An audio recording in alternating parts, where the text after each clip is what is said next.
Bungad pa lang ng taong 2024 ay sunod-sunod na mga talo ng ating kababayang boksingero sa tuwing dadayo ito sa bansang Japan.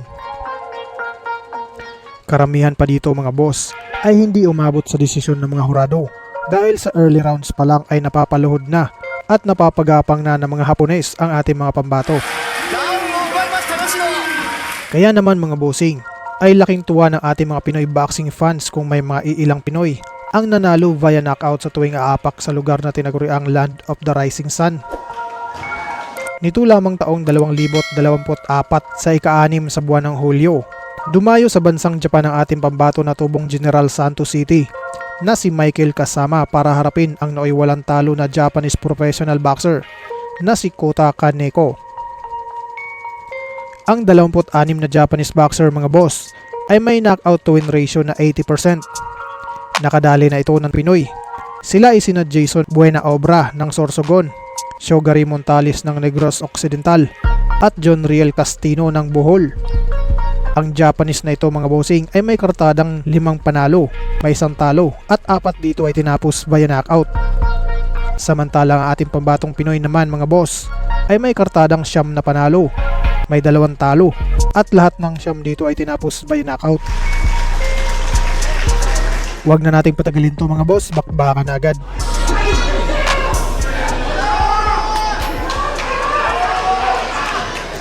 Joseph Trinidad, pagtapos po nito i-end live ko muna tapos re-relive ko na lang po ulit. Okay po.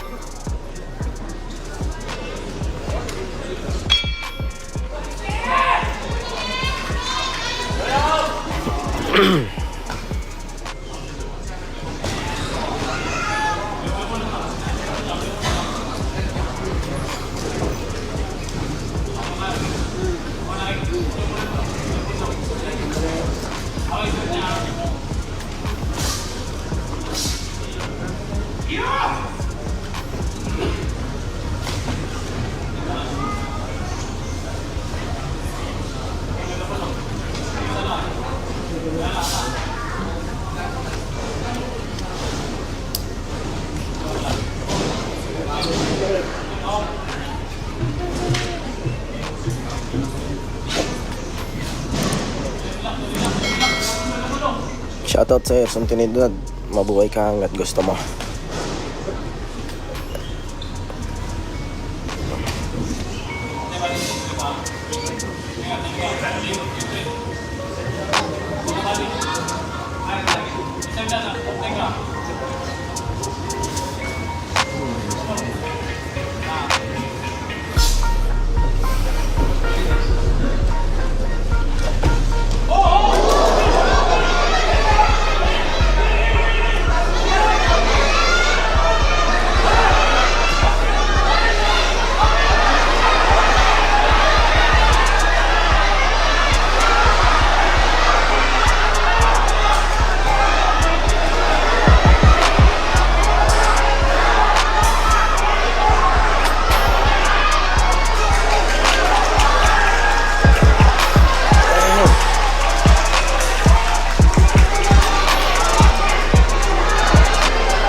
Mo na yan, Red! Kawawa yung boxer!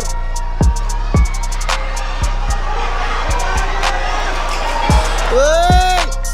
Uy! First round knockout.